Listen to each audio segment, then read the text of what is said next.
Jesus is here.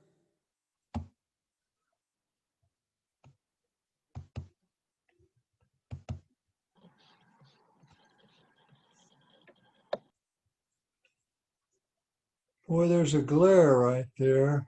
I don't know what I can do about it, really. I'm not sure I can do much about it.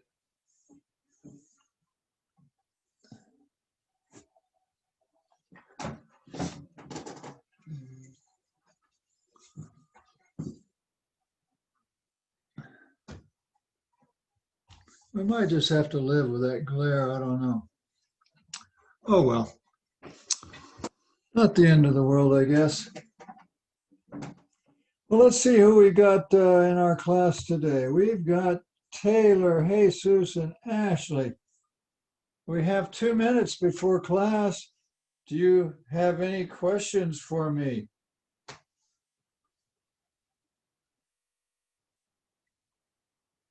Any comments or questions from my class here? We have just the three of us, four of us.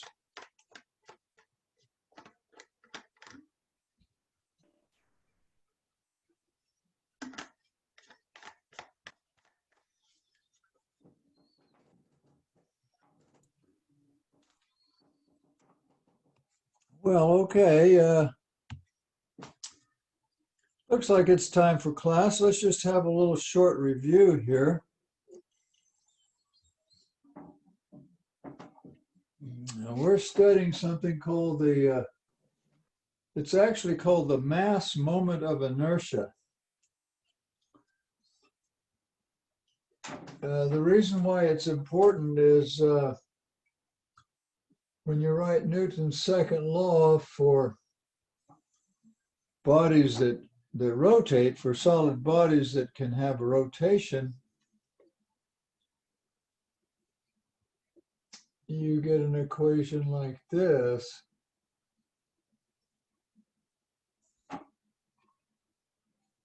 Where the sum of the moments about the center of gravity equals this thing here called the mass. It's called the mass moment of inertia. That's the name of it. And that's our topic for today, along with the Newton's second law. Now see, this is Newton's second law for rotation.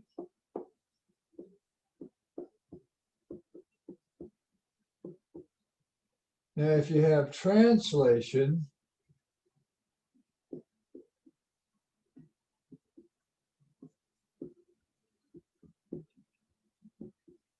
it's just our old familiar friend.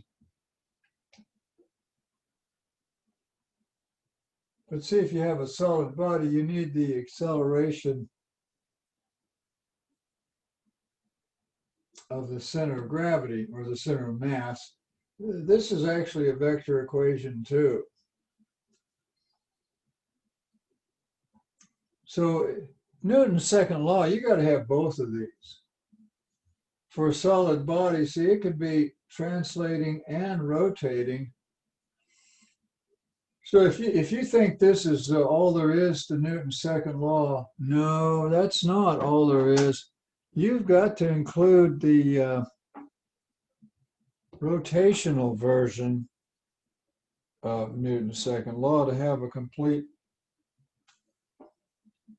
Newton's second law. Now,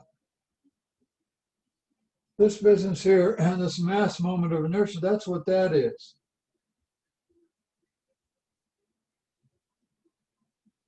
That's called the mass moment of inertia. Hey, if you just tuned in, we're just having a little review here and going over some of our fundamentals. Oh, look at all the wonderful students. William, Stewart, Jesus, Braxton, Ashley, and another important student down here that doesn't show up on my page, dang it. Taylor, there you go. Got a great class. We're just having a review here. This thing here is called the mass moment of inertia. It's in your book. I found it on page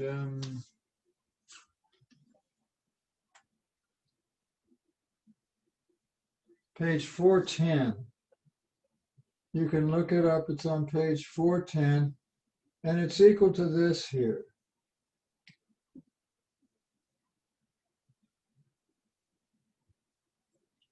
That's it, where this r is it's the distance from your center of mass or center of gravity.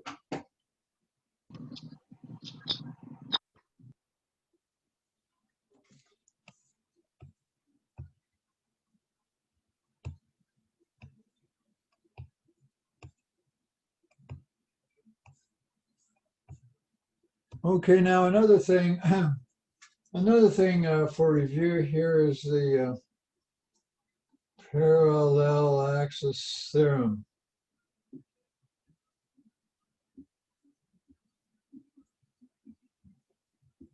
Now that's in your book also.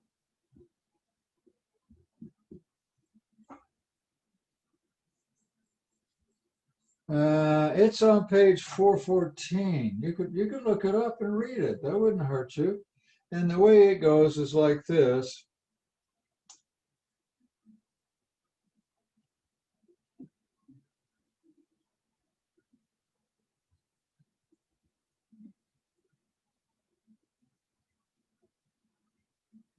There you have it. That's the parallel axis theorem. See, this is the a mass moment of inertia about some axis A other than going through your center of mass. And this is the mass moment of inertia about G, which is their symbol for the center of gravity or the center of mass. And this is your mass of your rigid body. And this distance here is the distance between the axis A and the axis G. And we'll be doing some of those here in a little bit. There's one last thing on our review here, and that's that radius of gyration. So let me put that on the board. Do we have any questions about our review so far? Now, I showed you where this came from. Last time, I'm pretty sure I showed you that if you calculate the kinetic energy of a rotating body,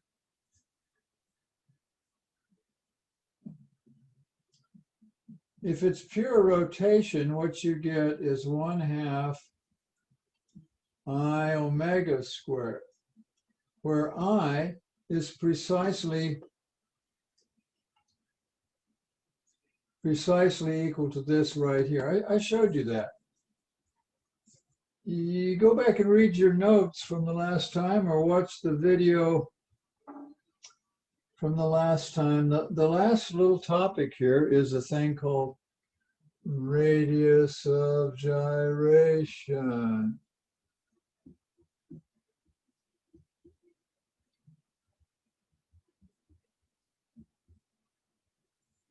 Now, the way I remember it is the mass moment of inertia is equal to the mass times this radius of gyration squared.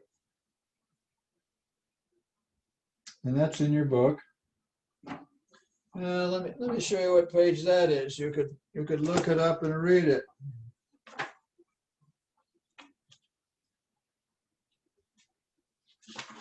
Radius of gyration. It's on page 415. That K there is the radius of gyration. I'll tell you what we could do. We could rewrite that. Do a little algebra here, and what you'll get is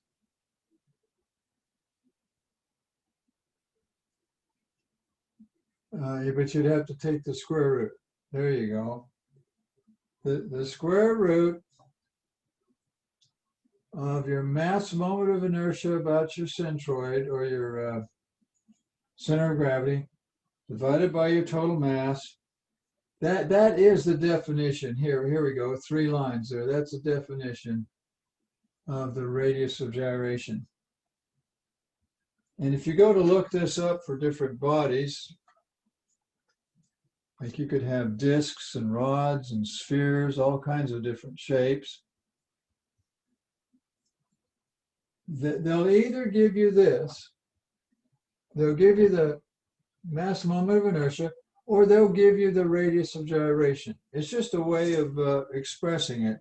Now, in your book, they don't give radius of radii of gyration. They give area moments of inertia. In the back flap of your book are 2 pages of mass moments of inertia.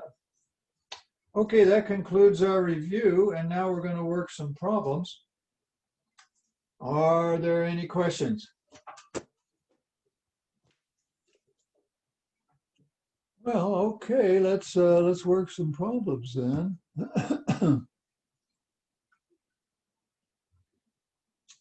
Let me just make some room here.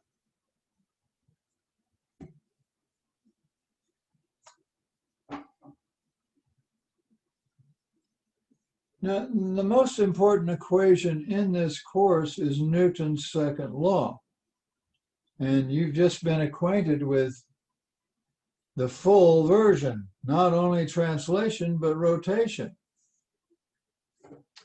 And I thought we would work problem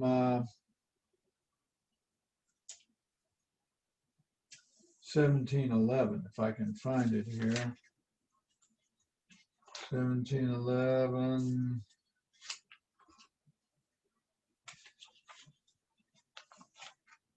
Okay, here we go. We're going to work problem 1711. It's on page 420. And what we need to do is we need to make a scale diagram. Now this thing has got 12 inches long. Why don't I use centimeters? That might be better. Here we go. We're going to make this to scale. Here we go. 12. Put you right there. And 4 is here. And that makes 8 there. And this one here is 4. So I can do that. No problem. Now I've done this to scale. We might kind of flesh it out a little bit.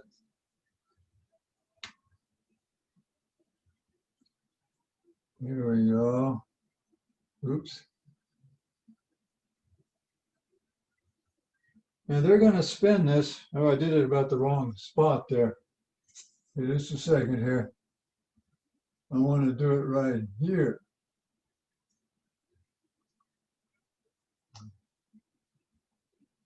Yeah, everything's better now. Now let's see, that's 0.0. And this is 0.4 meters. And this is 0.8 meters. And this is 0.4 meters. And see, I've done it to scale. And they said that the mass per unit length is 3 kilograms per meter. A lot of times they'll use this symbol lambda for mass per length. It's 3 kilograms per meter. So that would be 1.2 kilograms. 3 times 0.4 is 1.2. That would be 1.2 kilograms. And this rod here would be 3.6 kilograms. If you take 0.8 and 0.4, that makes 1.2. meters. And if you multiply that by 3 kilograms per meter, I get 3.6 kilograms. So this rod here is 3.6 kilograms. And that little rod there is 1.2 kilograms. Now, what do they want us to do? They want the mass moment of inertia about an axis going through O. See, that axis actually goes out of the board. There it is. Okay. Well, here's how you do it. If you look in the flap of your book, it says the moment of inertia about a thin rod is 1/12 ml squared. Let me look and make sure I'm not lying to you. Yeah, look it down here at the bottom. It's 1/12 ml squared. Yeah, it's where my thumb is wiggling. Yeah, it's right there. Okay. So let's do this. Well, now wait a minute. Auga.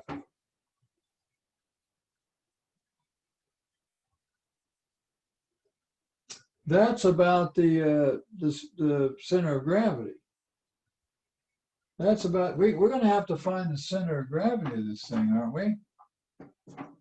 Well, I'll tell you what, let's find it for the individual members. Now, this is not a problem. The center of this one is right here in the middle. And since it's 1.2 meters long,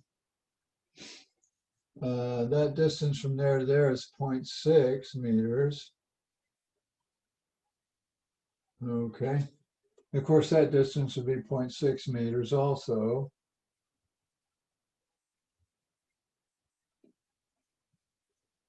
This distance is 0.6 meters. Well, what's this little distance right here? You know what? I think that's 0.2 meters. Does that show up? It's awfully small. Maybe I could write that bigger. That little distance from there to there is 0.2 meters. Now remember, this whole rod is 3.6 kilograms. Isn't that what we said? Yeah. Okay. Well, let's do this. Let's do this long rod here. It's going to be 1/12 times 3.6 kilograms times 1.2 meters squared. But see, that would be the moment of inertia about the center of that long rod. Well, we want to do it about this point O. So you have to use the parallel axis theorem. So this is going to be plus the mass times the distance from that axis to the axis through the center of mass, which is 0.2. You have to square it. Now we're not done yet. All we've done is this long rod. We've got to do this little short rod. Now that short rod's going to be 1/12, 1.2 kilograms times 0.4 meters squared. See, that would be the moment of inertia about its center. But see, its center, or its center of gravity axis coming out of the board, it's at a distance of 0.8. You're going to have to add on 1.2 kilograms times 0.8 meters squared. Now we got the whole thing, and we're going to add all this up. Get your calculators out. Add all that stuff up, and let's see what we get for the moment of inertia. See, what we're after here is the moment of inertia about an axis going through O. Here's O right here. Okay, do it, and we'll see how we come out.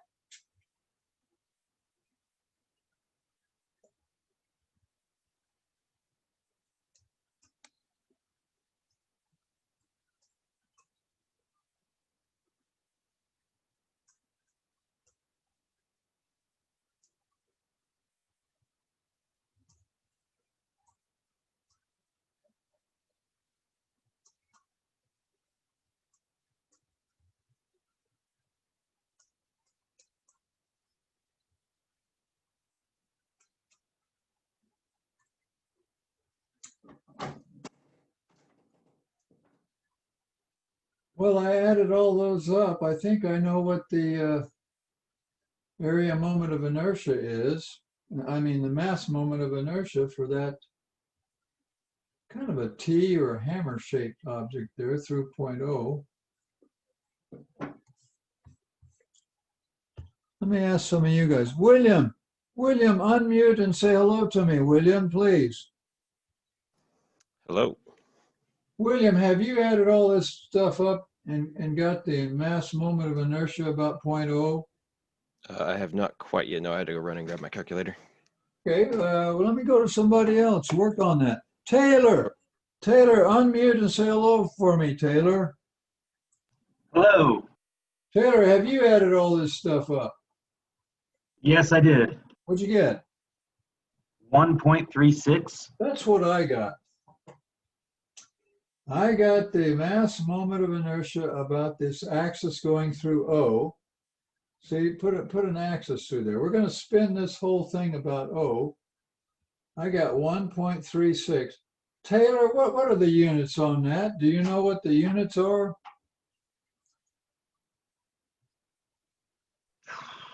I don't, but if I were to guess, I'd say kilogram meters squared. That's exactly right. It's kilogram meter squared. Now let's see how we did. This was problem 1711. Go to the back and snoop around. And guess what? Well, Shazam, we're just pretty darn good, aren't we? The book says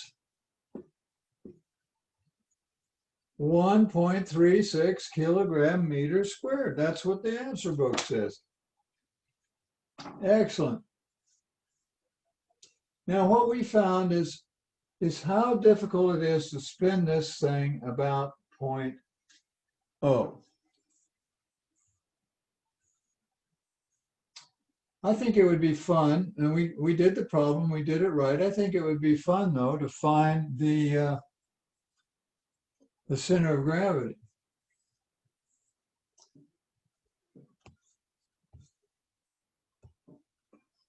The center of gravity is probably going to be kind of in here someplace.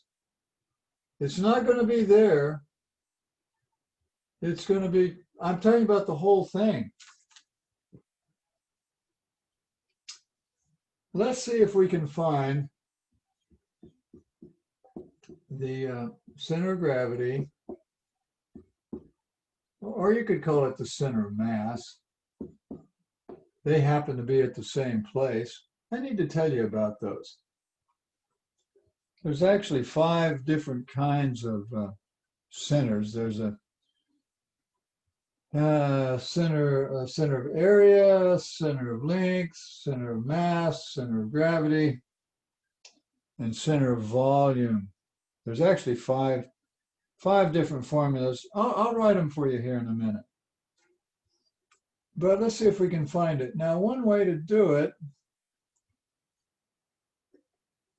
I want to keep some of these results here. Now, let me keep. Yeah, we don't need any of this stuff. We figured this out. Right now, we want to find what I'm trying to find, first of all, is the center of gravity of this object. And then I want to find the moment of inertia about the center of gravity. But first, we got to find where the center of gravity is. Why don't we say that x is the distance from over on this left-hand side. And here's the formula for the x center of gravity. What you do is you sum up all the xi mi's, and you divide by all the sum of the mi's. Now, if you want to do integrations, it would look like this. See, we're trying to find the center of gravity And if you use integrations, it would go like this.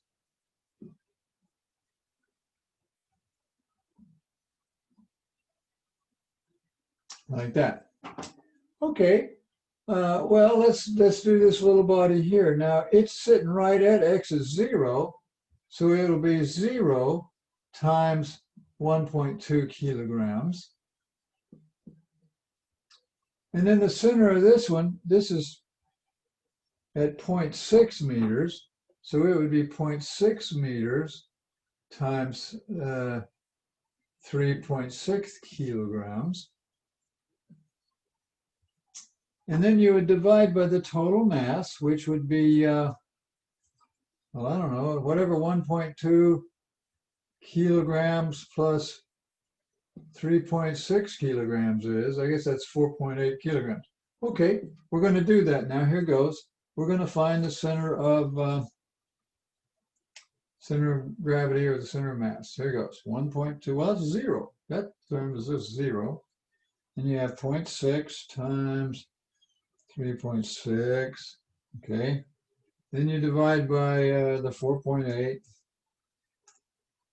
Boy, Juve. I'm getting the center of gravity is 0.45. Now, where is that? Well, see, this is 0.6 from here to here. It's right in here someplace, folks. You see that? It's at a distance of 0.45 meters. That's where the center is. Hey, we just found the center of gravity. It's at 0.45. Any questions on that so far?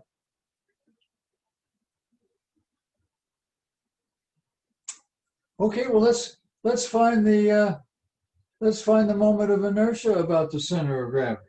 Here goes. We'll do that.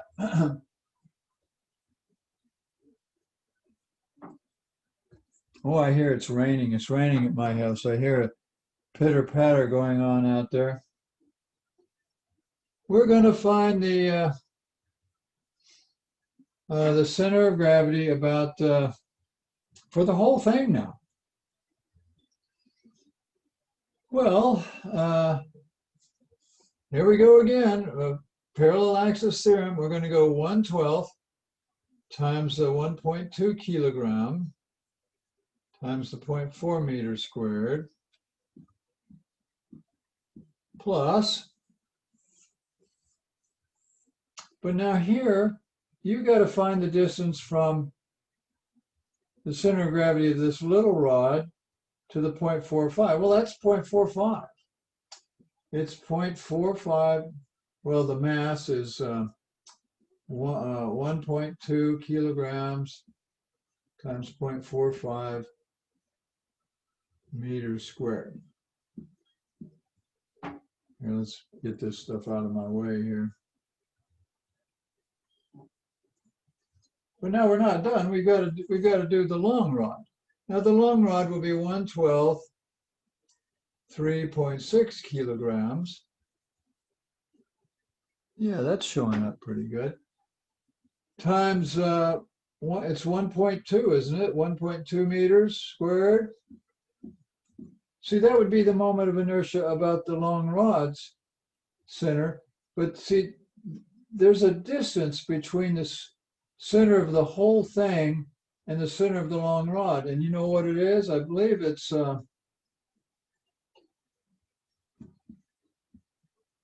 think it's 0.15 meters. Because if that's at 0.45 and that's at 0.60, isn't the difference between 0.45 and 0.60, 0.15? I think so. Guys, that's it. This right here should be the moment of inertia of this whole T-shaped object laying on its side there about its center of gravity. We use the parallel axis theorem. Go ahead. I'll shut up. I want you to find that, and then we'll check it and see if it's right. I'll ask somebody here in a minute. Okay, we're adding that up now.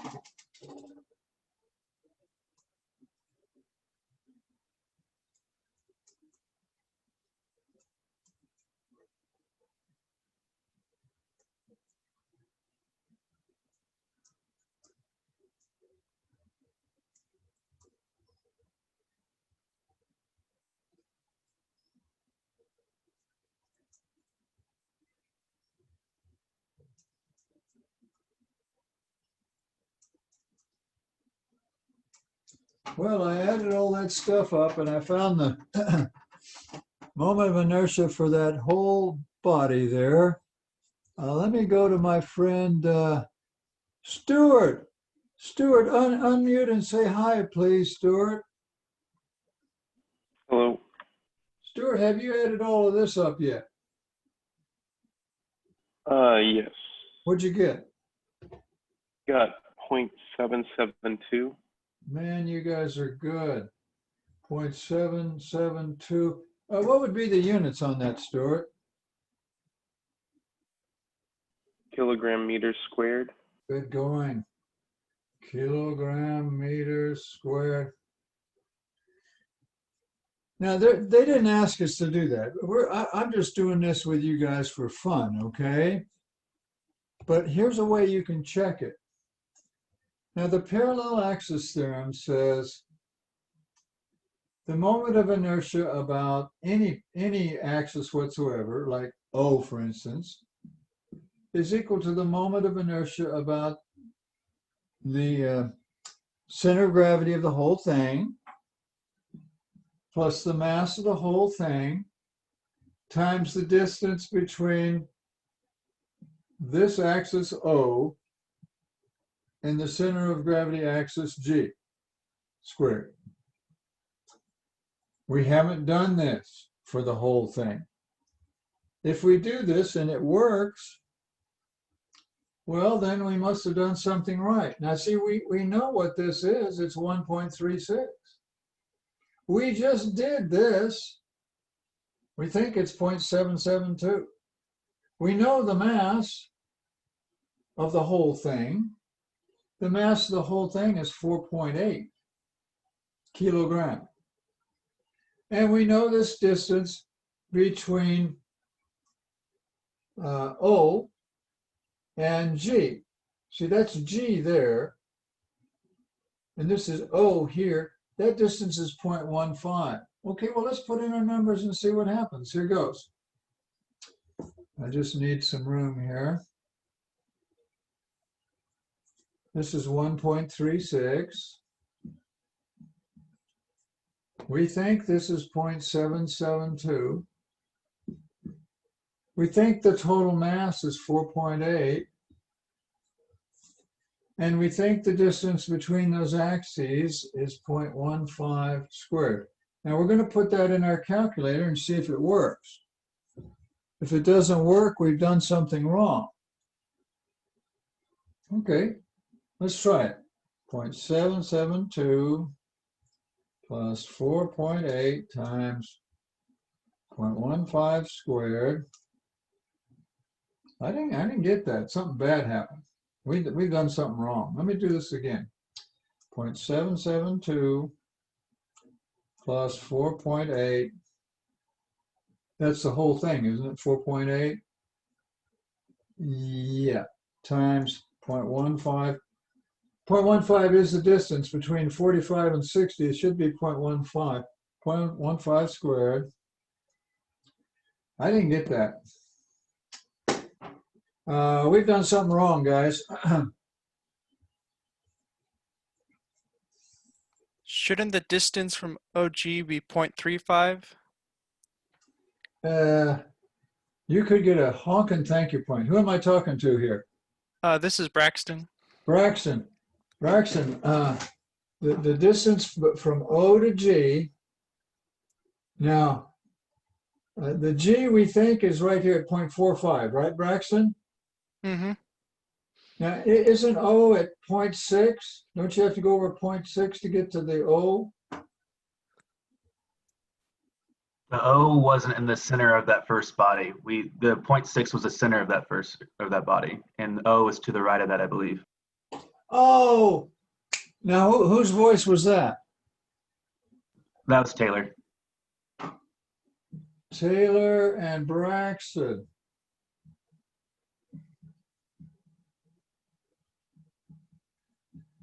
I think you're both going to get some honking thank you points. I need the, I was thinking that was O. That's not O. O is over here. And like, I think it was Braxton was just trying to tell me the distance from the center of mass of the whole thing to O, it's not 0.15. I don't know what it is. It's 0.45. You'd want to subtract from 0.8, right? See, from here to O is 0.8. And so it's, I think that's what you said. I think you said 0.35. Hey, you see this right? You see this right here? This is supposed to be, that's a goof up, guys. I was wrong. That's supposed to be 0.35. Now let's try it. Put this in your calculator. Well, what we're doing is we're checking our work. All right, 0.772 plus 4.8 times 0.35 squared. Well, I didn't get 1.36. What did I do wrong this time? 0.45, that's 0.8, right? Your IG will change this time. Either 772. Yeah. Oh. Now, who am I talking to? This is Taylor. Taylor. Okay, Taylor. Okay. The IG is going to change, Taylor tells me. Okay, now just a minute. Let me look through this. I think that's okay.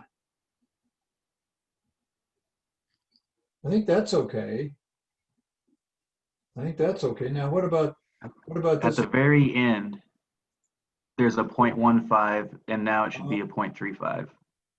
That should be a 0.35, shouldn't it? Should it? Maybe, I think. My brain is kind of a mush right now. We were trying to get the moment of inertia about the center of the whole thing. We did this one. I think we did it right. But this one here,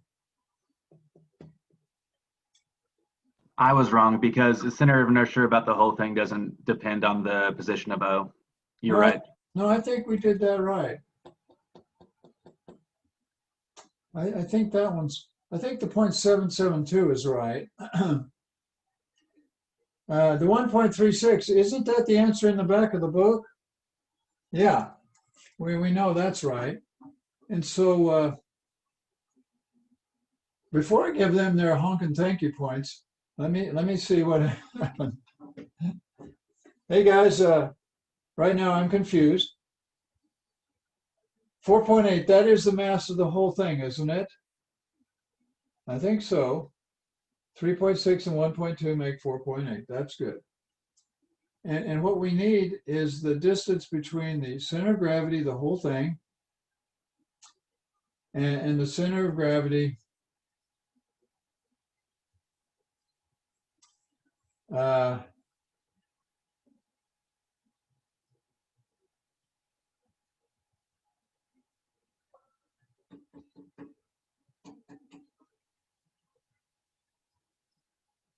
okay, now wait a minute. We're trying to find the moment of inertia about 0.0. And that should be the moment of inertia for the whole thing, which we think is 0.772. Plus this distance here. And that distance there is it's 0.45 from 0.8. That's the 0.35. I think we got all that right.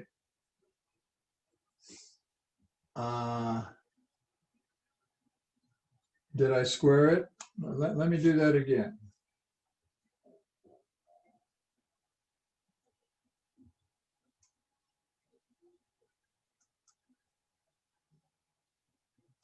Yeah, it's right. I think I forgot to square it. Look here, guys. You have to square that. I don't think I did. Take 0.772 and add 4.8 times 0.35 squared. See, this was wrong. And these two guys get big, fat thank you points because I had the wrong distance between the two. Now my mind just went to mush again. But see, this works. Plug this in. 1.36 is equal to 0.772 plus 4.8 times 0.35 squared. It worked in my calculator. How about yours? Yeah, that worked for me. Yeah, I think it works. We checked it. They didn't ask us to do that. We just had a good time doing that. Let's do another one. Maybe if we do some more, we'll feel more confident here. But I'm proud of those guys there for helping us. I think I need a bigger picture. That's just too small. Let me make this next one bigger where we can see it. Okay, now this next one that I want to do is 1714. 1714. Let me find it. Okay, here it is. It's on page 421. I'll try to make this one bigger. Large ring, small ring with looks like 8 spokes.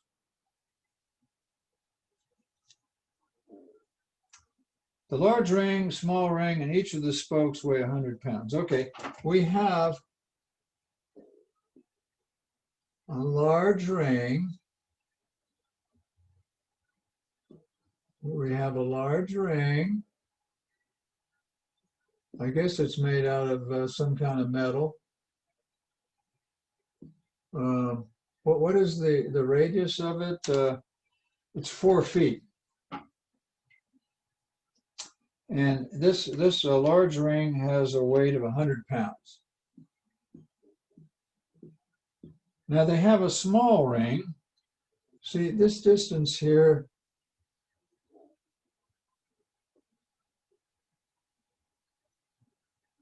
this distance is 4 feet, but at 1 foot, they have a small ring. Here's the small ring.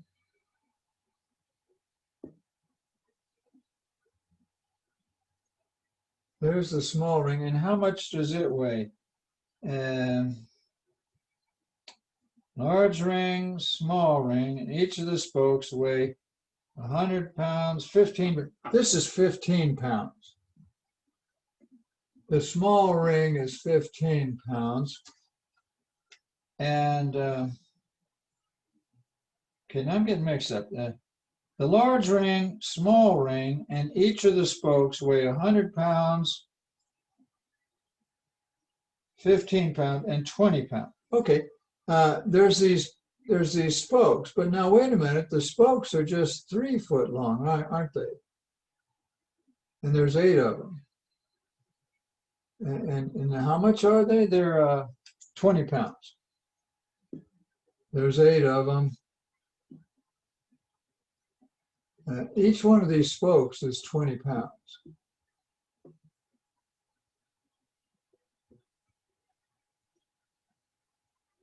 Trying to draw this big enough to where we can figure it out.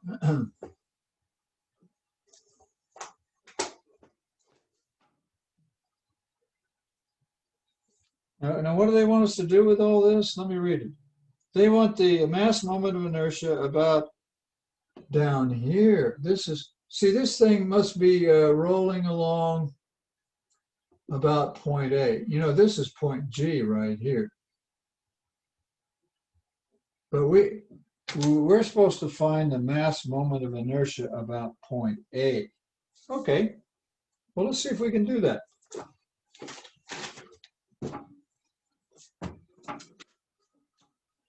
Let's do them one at a time. Let's do the big ring. The big ring. Here we go.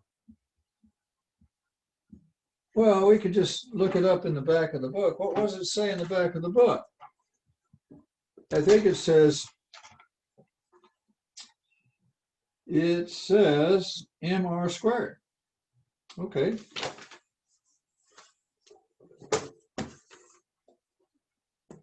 Now that's about G though. Tell you what, let's do everything about G first, and then we'll worry about point A. The big ring is just the mr squared. Do they use capital R or little r? Not that it matters. But in the back flap of the book, they use little r. So we'll use little r. Okay, so that's 100 pounds. Now wait a minute, Auga. You have to use slugs, don't you? You can't use pounds. Pounds are force, slugs are mass. So there's the M, and then the R is, see, these are 3 foot, and there's a 1 foot in here, a total of 4 feet for the radius of the whole thing, right? Isn't that what it says? Let me read it again. It says, yeah, that's right. So you'd have to go 4 feet squared. Ta-da, there you have it. There's the moment of inertia of the big ring. Now let's do the little ring. The little ring, the moment of inertia about the little ring is, well, it's the same formula. It's mr squared, according to the back of the book. And the mass of it is 15 pounds. Oh, wait a minute. You got to divide by 32.2 to get the slugs. And then the radius is 1 foot. You have to square that. So we can do that. Now we got the spokes to worry about. Well, there's 8 of them. Let's just do 1 spoke at a time. Take any spoke you want, like maybe this one. How do you spell spoke? Now, wait a minute, that's spook. That's more of a Halloween thing there. How do you spell spoke? S-P-O-C-K? S-P-O-K-E. Thank you so very much. That's like Spock in Star Trek, right? Still good though. It's still good, but no, we want to do it right. Thank you so much. It's spoke. There we go. Now, here we go. Now, see, about the center of this spoke, that would be 1/12 the mass of the spoke, which is, well, you have to use the slugs again, times the length of the spoke, which is 7 foot squared. But see, we're trying to do it about this point here for each spoke. So we need the distance from there to the center of that spoke. Now let me think and think and think. I think it's 2.5. So you have to take the mass of that spoke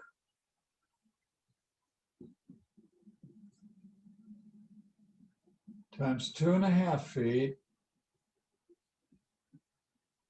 squared. Can you all see the distance from this? If this is the center of the spoke, that distance from G to there, yeah, it's 2.5 feet. That's it. Now what we got to do is multiply that by 8, because that's the moment of inertia for your spoke about this point G that we're interested in. All right, let's add this stuff up. I'm going to take this, and I'm going to take 8 of these, okay? Take 8 of them. Add them all up, and we're going to have the moment of inertia about the center of this wagon wheel. All right, do it. You understand? We're going to take this, and 8 of these. So go for it. And we'll see if we can agree on this.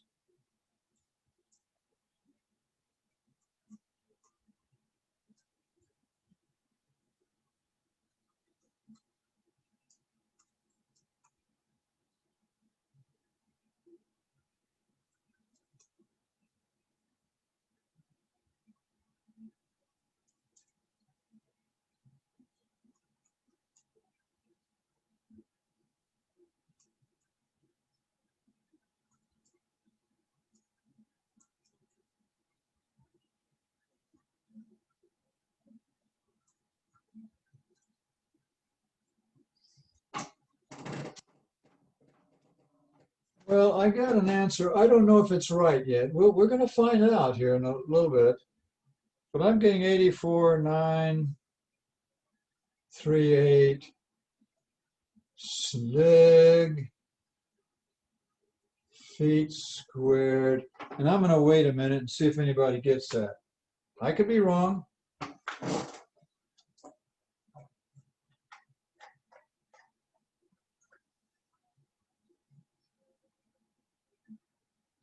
That's what I got. There's 2 of us.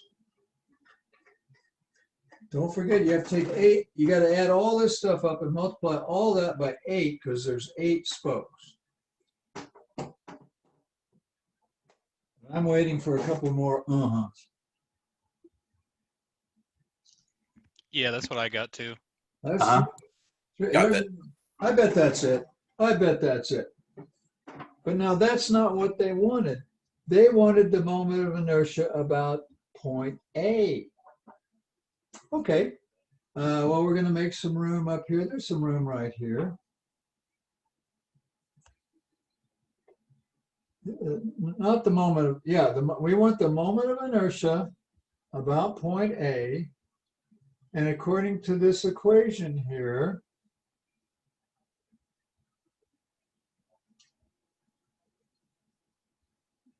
this equation has a name. Let me ask somebody, see if they know what the name of that is. Let me ask my friend Shane. Unmute and say hello, please, Shane. Hello. Hey, hello. Shane, this is a very important equation. Do you know the name of this equation? Is that the moment of inertia of parallel axis? That's it. He's got it. It's called the parallel axis theorem. That's it. Now look here. We just figured this. There it is. I think there was 4 of us that said, uh-huh. Now we know the mass of the whole thing, I think. Well, I'm not sure.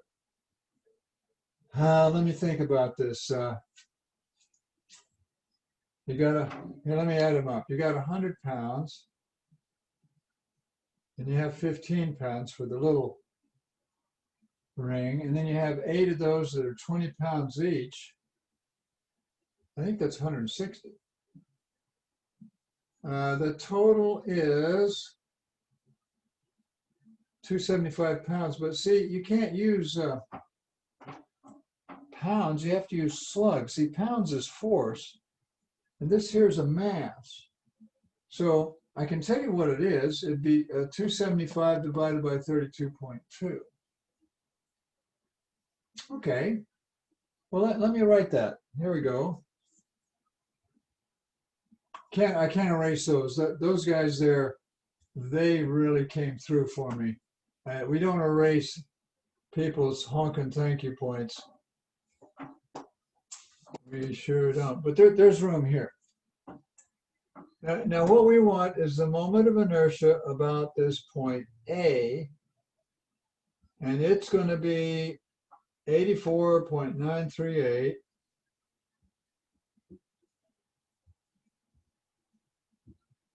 plus the mass, which is, now watch it, you got to divide by 32.2 to get the slugs. Now what this distance is, it's the distance between A and G. I think it's 4 feet. Looks like 4 feet to me. Okay, now we're going to put that in our calculator. I think that's what they asked for. Is that what they wanted? Let me read this. If I determine the moment, the way about, yeah, that's what they wanted. And we can look up the answer in the back if it's back there. Plug all that in. Let's see what we get. 84.938 plus 275 divided by 32.2 times 16. I'm getting 221 point, rounded off to 6. Slug feet squared. Now let's look in the back and see how we did.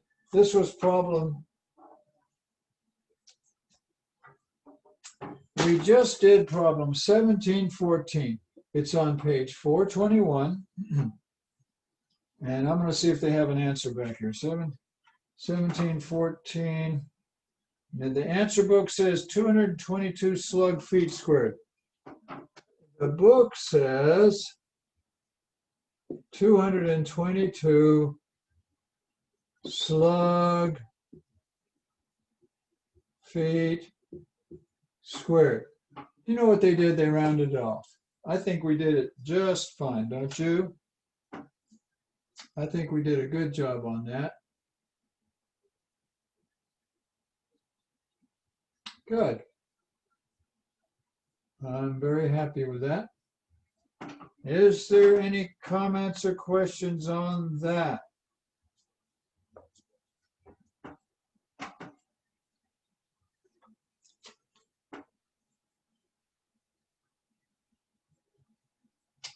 Okay, well, let's move on a little bit then. If you guys are happy. Now you do have some homework. It's in the back. Not in the back. Your homework is in the what do they call it? Blackboard. Blackboard. Your homework is on the blackboard, and it's going to be homework number 21, and I think it's just problem 1715. So enjoy doing that, and I think it's due Friday. No, Saturday. I think it's due Saturday. But right now, a tiny bit of theory. There are, you know, there's a pure translation motion. There's pure rotation. We talked about this. There's pure translation. There's pure rotation. And then there's combined, where you not only rotate, but you move to, I like to call it combined.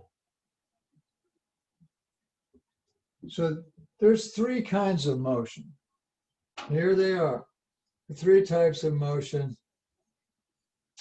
And when it comes to solving these using Newton's second law, there are 3 approaches. One is if you have pure translation, you can just use Newton's second law. There you go. Ta-da. You don't have to worry about spinning or rotating. It's just, it's pure translation. You can still use this equation here.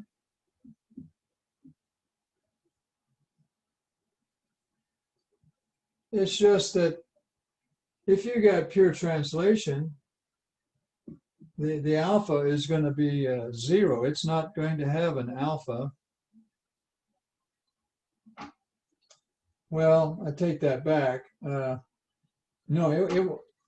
I'm getting mixed up here. There's 3 kinds of problems that we're going to work using Newton's second law. One of them is when alpha is 0. Those are pretty easy. Actually, they can rotate, but they can't speed up the rotation or slow it down. And the second type of problem is where you have a fixed pivot. In that problem that we just did, where you had that wagon wheel thing, it was actually rotating. Well, it was rolling along the ground is what it was doing. It was rotating about point A. It was not rotating about its center. It was rotating about A. It was rolling.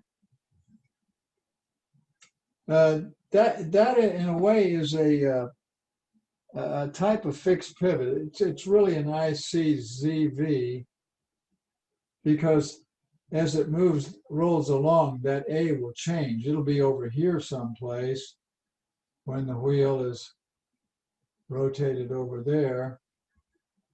That point A will be over here as it rotates. But at any given instant, it has ICZV.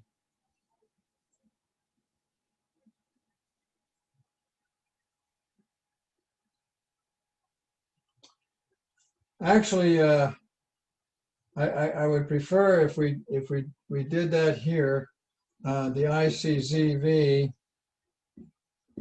and have an actual physical fixed pivot.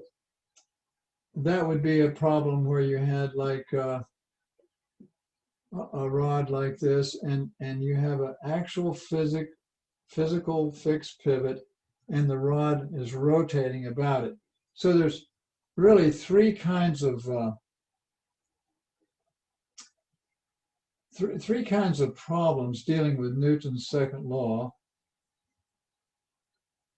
And we're going to do one here in the book. Now this is on page 429.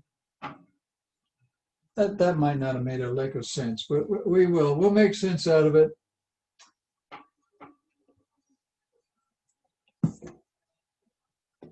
On page 429, you've got a car, and it has a mass of 2 megagrams. It's a rear wheel drive, but it's laying rubber. They're slipping. Coefficient of kinetic friction between the wheels and the road is 0.25. So what I want you guys to start doing is to making 2 free body diagrams.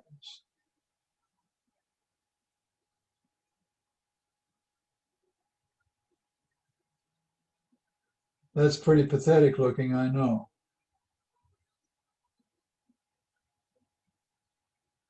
Pretty pathetic looking. I think that car is going that way, and he's supposed to be going that way. Yeah,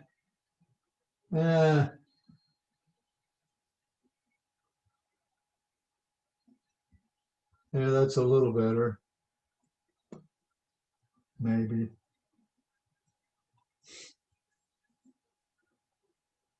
It still looks like he's going to the right and this guy's going to the left. I don't know how to do it. You guys can draw cars better than me.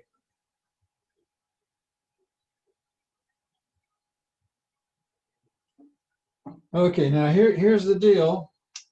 The center of gravity of this car is located right there. It's 1.25 meters from A to there,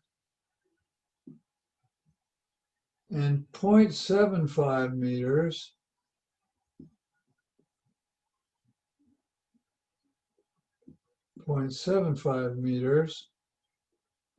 and then this distance here is 0.3 meters. I didn't do that to scale very good. This car is too high up. It needs to be it needs to be lowered down a little bit. Bad artwork, guys. But see, this distance here is where do I put it? 0.3 meters. There we go. And see, this needs to be lowered down a little bit. Oh, gee, I don't know. There we go.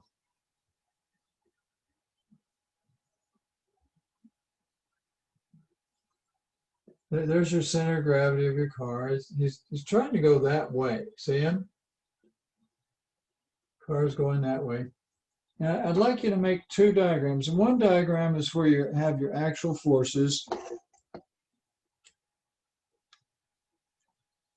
See, here's your Newton's second law.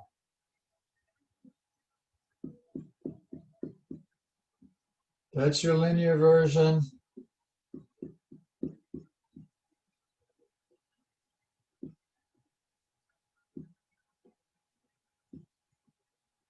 That's your rotational version.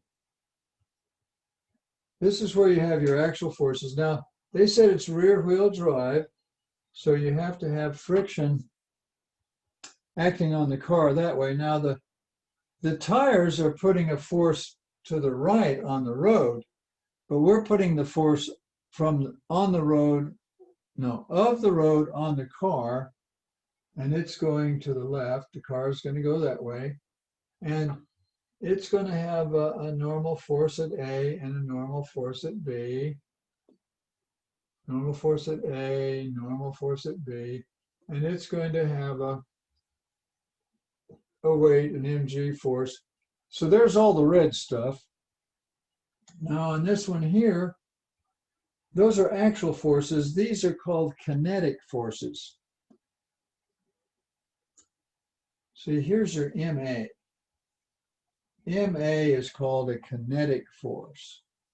And then I alpha, on these first problems that we do, it will be 0. You don't want this car spinning clockwise or counterclockwise. It's just going to be going translating. So there is no I alpha. These are kinetic moments. That's a kinetic force. That's a kinetic moment. And these are all actual forces. Okay, well, let's do this problem and see if we can solve it. We got 13 minutes here. We can do it. When they give you problems in the book like this, cover them up and don't peek. See if you can solve the problem. And then when you get all through, uncover it and see if you got it right. That's what we're going to do with this one. First, let me get this. Oh, I forgot what it was. Something megagrams. What would they say? 2 megagrams. Well, you know what that is? That's 2,000 kilograms. And if you want that force, you have to multiply by 9.81. So let me get that.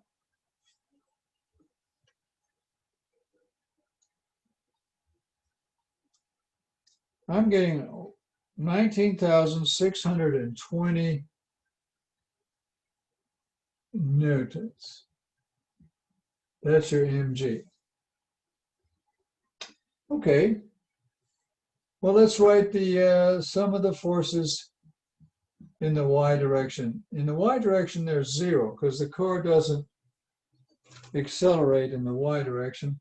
So what you have is this eta A plus eta B minus the 19,620 equals 0. Or you could just say, you add these up and you get 19,620 newtons. So there's a lovely equation in the x direction there. We'll say this is our x direction. They're going that way.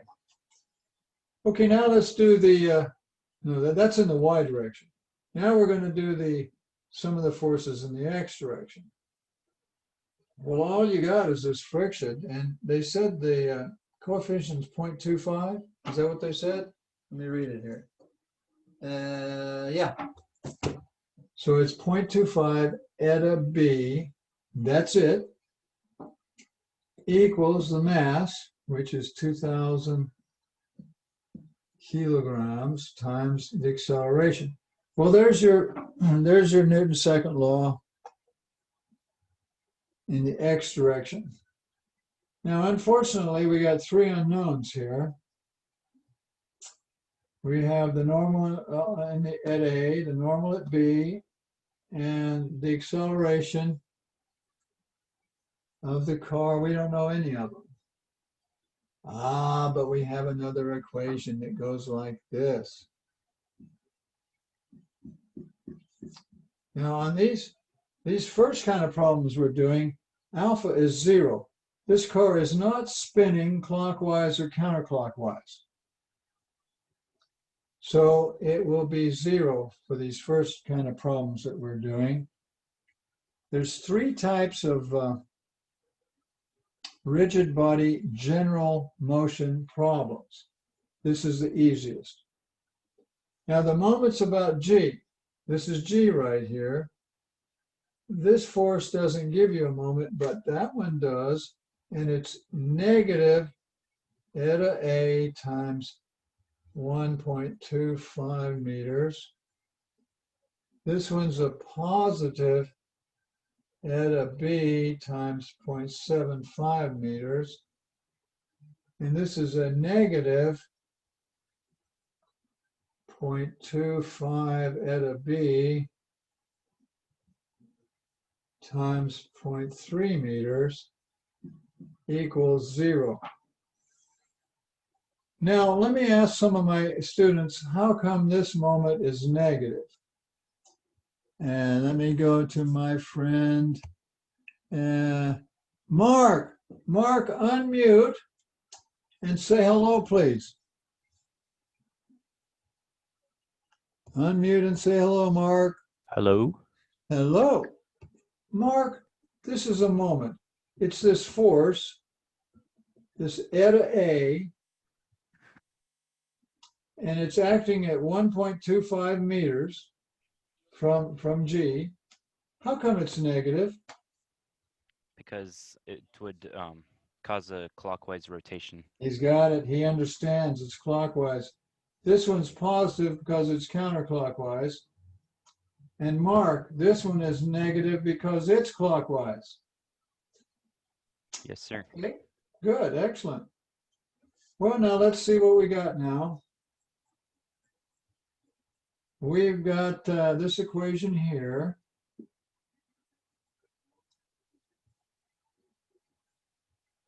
And we have this equation here. I want you to look at these 2 equations for a minute. You know what? Those 2 equations only have 2 unknowns, eta A and eta B. Hey, we could solve that. See those 2 equations? There's only 2 unknowns, and we've got 7 minutes. We could do this. Now, how would you go about doing it? Well, you might want to combine these eta B's. Let's do that. I need this room here. But see, you got 0.75 eta B.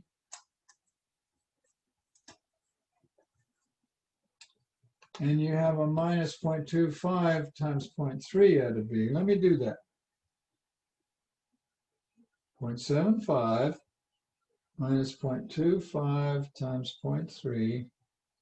And if I did that right, here's what I've got so far. I've got minus eta A times 1.25 plus the eta B times 0.675 equals 0. See what I did? I did a little math here, and I combined these two.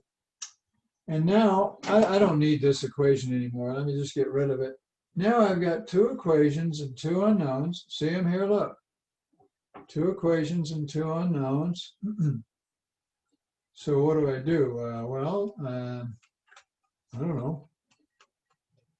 One approach would be to multiply everything here by 1.25. Let me do that. If you multiplied everything here by 1.25, you'd have 1.25 eta A and 1.25 eta B, and you'd have 1.25 times. If you don't like doing it this way, do it your own way. You'd have 245 newtons there. Don't need that one anymore. Now I've got it down to two equations, two unknowns, and when I add these equations, the eta A disappears, and here's what you're left with. You're left with 0.675 plus 1.25 eta B, which is, you're left with 1.925 eta B equals 24,525 newtons. So eta B is equal to, here goes, we're going to get that, 24,525. Eta B, I think, is 12,740 newtons. Now, once you got that, you can get the eta A from any of these equations. Let's get it from here. If eta B is that, then eta A is equal to 6879. Why don't we just round it off? 6880 newtons. Is that what they wanted? Let me read it here and see if that's what they wanted. And oh, they want the acceleration. Well, you'd have to use this equation here. I never did use that equation. We've got our eta B, and you can solve for the acceleration now. Let's do that. 0.25 times 12,740. And then what do? You divide by 2,000. Okay, I got my acceleration. It's 1.59 something meters a second squared. Now let's see how we did. See, I covered all that stuff up. Now I'm going to pull my hand away, and I'm going to see how we did. Now, what do they say the acceleration is? Do they ever say? I don't see it. I thought we were supposed to find the acceleration. Oh, there it is. They say it's 1.59. Well, by Jove, that's what we got. The book says 1.59. That's what we got. Well, what about these eta A and eta B benefits? By the way, this is a Greek letter eta. Alpha, beta, gamma, delta, epsilon, zeta, eta. That's it. That's eta. I think it's the 7th letter of the Greek alphabet. Okay, now what did they say eta A was? They said 6.88 kilonewtons. Well, boy, Joe, the book says 6.88 kilonewtons. Well, that's what we got. What do they say out of B? It's 12.7 kilonewtons. Well, look at here. The book says 12.7 kilonewtons. That's what the book says. That's the same thing we got. Hey, we successfully did this problem. Now, how did we do it? Well, we drew, I erased it, doggone it, but we drew two free body diagrams. One for the actual forces, and the other one was what we call the kinetic forces. And moments.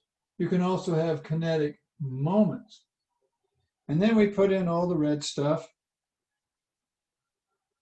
and solved it. Do you have any questions? I think the class is over at 10:50, isn't it? I believe it Yes, is. sir. We go from 9:30 to 10:50. Yeah. Any last comments or questions? And now there's three classes of problems. Now they get a little more complicated. We need to do something like this where there's no rotation. And then the next step is where you have a fixed pivot. And you can have the rotation all right. And then finally, you get into combined motion where you have not only rotation, but translation. It'll be fun. You'll love it.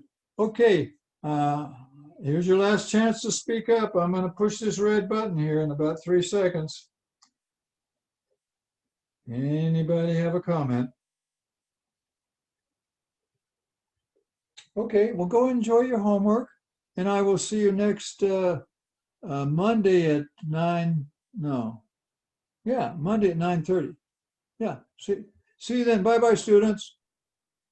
Bye. Bye-bye. Have a good one. I will. You too. Be Bye. careful.